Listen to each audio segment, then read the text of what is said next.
Hi there! Thank you for checking out my channel. Thank you for clicking on this video. This video is part of the series of videos I'm posting to try to help people out when it comes to aptitude tests like the civil service exam. This video in particular is part of my series on language. Today we're going to talk about tenses. Now, we already talked about present tense last time. So, yung apat na types ng present tenses. Today we're going to talk about yung past tenses naman. And I hope makatulong sa inyo yung video. I know I'm shooting this handheld. Pasensya na ako, medyo shaky. The reason for that is because I'm packing up all of my equipment, getting ready for the end of this review season. I'm filming this right before yung August 6 exam, and I hope makatulong pa rin to sa kanila. Hinahabol ko kasi. So if you are part of that batch, God bless sa inyo. If not, then you have more time to master this, and I hope that you learn a lot from this video, okay? So in order for me to explain better, I'm going to switch over to my PC so I can show you what to do. Alright? See you in a bit. Part 2 ng ating series on tenses. We already talked about yung mga present tenses last time. Today, we're going to talk about yung past tenses naman. Now, there are also 4 types of past tenses. Medyo hawig siya doon sa pinag-usapan natin last time. And some of the rules medyo magkakahawig din.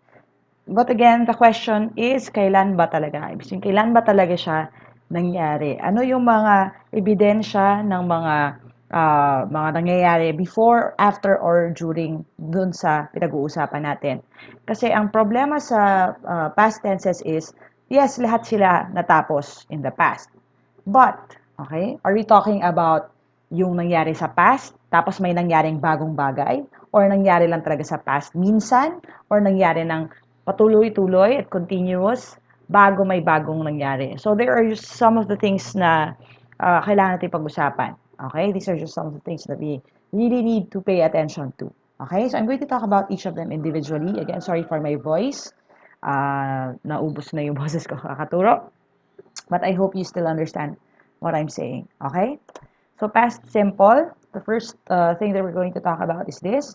Pag merong D or ED, yung ating verb, that is past simple. Yan lang ang component niya. Now, there are certain words na hindi D or ED ang idadagdag mo. For example, drive, ride, okay? So, hindi siya rided, it's rode. Hindi siya drive, it's drove. So, those are just the things that you have to also be familiar with. But ang pinaka-importante is yung past simple, it uses the simplest, okay, pinaka-basic na past tense. Walang has, walang have, walang was, walang anything. Okay? D or ED lang. Okay? Ayun, dito tayo. Ang possible you use it for something na nangyari at natapos at a specified time in the past. Okay? So, ibig sabihin, one time, big time, nangyari siya sa past. Ayun. Ang mga clues natin are if merong nakalagay na time period, like last week, a year ago, when I was young, if there are things like this na nakalagay, okay, and obvious na yung isang pangyayari ay nangyari ng isang beses lang, you use the past simple. For example, this sentence, he blanked me to the airport many years ago. So if you notice, meron tayong inclusion dito ng many years ago. Ano ibig sabihin ng many years ago? Nangyari yon isang beses, okay, once in the past. So again, kung isang beses nangyari in the past, natapos na rin at a specified time in the past, at isang beses lang siya nangyari, okay, this becomes he drove me to the airport many years ago. Okay? So again, the reason for that, kasi hindi drived ang past tense ng drove. Okay? So, ang gagawin mo dito would be just to remember na kung meron kang time period like that many years ago at natapos na yung action ng isang beses, you use the past simple. This is the pinaka-basic.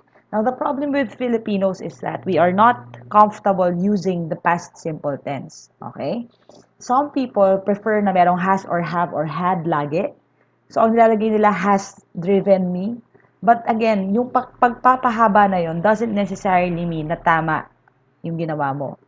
If ang pinag-usapan na action is something that nangyari one time, at a specified time in the past, you use the past simple. Hindi kailangan ng has or have. We will talk about that a little later. Okay? Yung next na klase ng tense is yung ating past continuous tense. Now, anong past continuous tense? In other schools or in other places, sometimes this is called past progressive.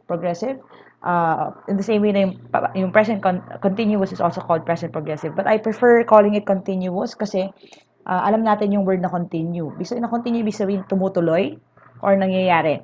Kasi ang past continuous, ang form niya is was doing or were doing. Ito na naman, pag continuous, meron tayong is or was, tas ing, ising, wasing, wearing. Okay? Or wasing. Ang gagawin natin dito, you have to remember na pag past continuous ang pinag-uusapan, nangyayari siya in the past. Okay? Yung action is nangyayari in the past, tapos biglang may nangyari na iba at a specified time or moment. Ano ibig sabihin nito? Gagamitin niyo yung past continuous pag hindi simple yung statement.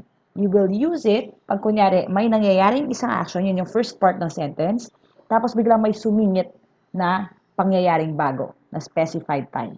For example, he blanked the car at 2:30. Okay? So, ano ibig sabihin nun? Merong specified time, may specified time in the past or moment, which is yung 2:30 natin dyan. Okay? Ibig sabihin, may ginagawa ka noong eksaktong oras in the past. You are actually doing it. Hindi pa tapos. Okay? Bakit? Pag sinabi natin na he drove the car at 2:30, okay, ibig sabihin nun, ginawa niya ng isang moment lang, isang instance. Okay? So, kung dinrive niya na at 2:30, ibig sabihin ba, nung mismong isang second na yon, dun lang siya nag-drive? Okay? Now, obviously, ang pinapahiwatig dito is, nung pumalo yung 2:30 or 2:30, nagda-drive siya nung car. Okay? So, nahuli siya nung moment na yon na habang nangyari yung moment na yon ay nagda-drive siya nung panahon na yon. That is the reason why you use past continuous. So, the correct answer here is he was, correct answer is he was driving the car at 2:30. Ano ibig sabihin nun? Nagda-drive siya ng kotse nung pumalo yung pangalawang time, which is yung 2:30. Yung pangalawang pangyayari na yun. Okay? So if something catches you right in the moment that you're doing something in the past, that is past continuous. Now, next, past perfect continuous. Ang past perfect continuous, ang form niya is had been doing. Now, had, that is very important to take note of. Had been doing, hindi has been, hindi anything else. Hindi have been doing. Pag had, ibig sabihin, tapos na yung isang action. Kasi ang past perfect continuous means, nagsimula siya in the past, nangyari in the past, at nangyayari pa rin in the past, tapos biglang may nangyaring iba. Okay? Pero ang importante na intindihin dito is if you say had been doing, ibig sabihin, may element na tapos na siya. May time period ka, tapos may when. The word when. Okay? So, for example, past perfect continuous, he blanked the car for 3 hours when the phone rang. Okay? Ibig sabihin nun, he had been driving the car for the 3 hours when the phone rang.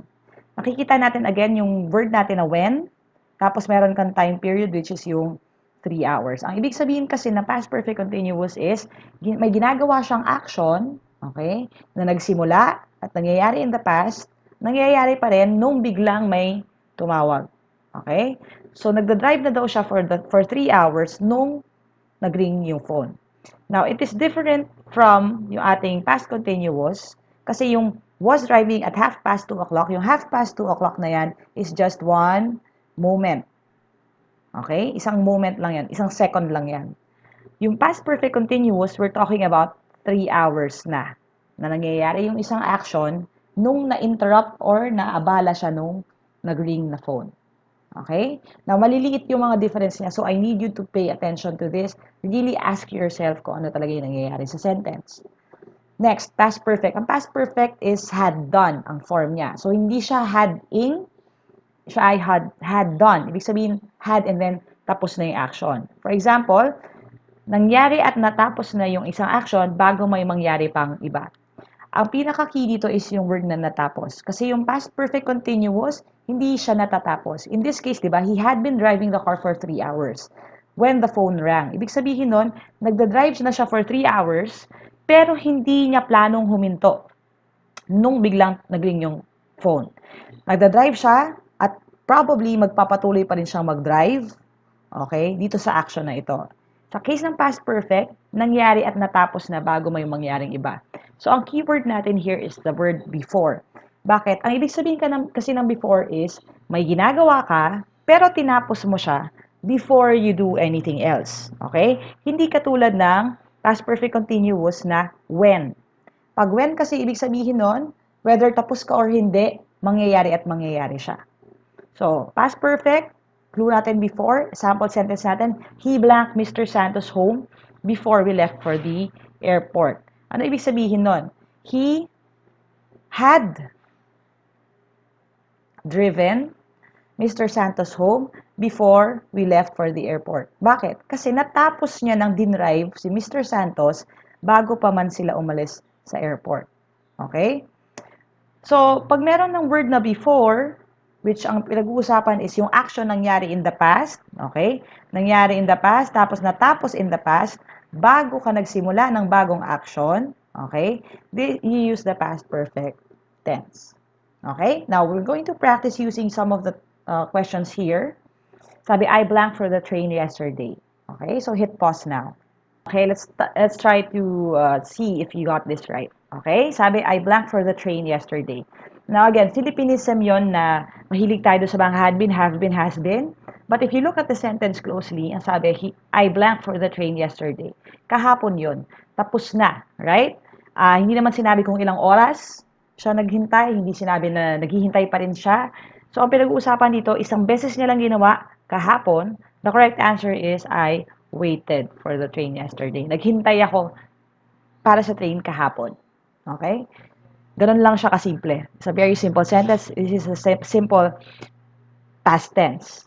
Next, Johnny blanked outside for a few hours before he took a nap. So hit pause now.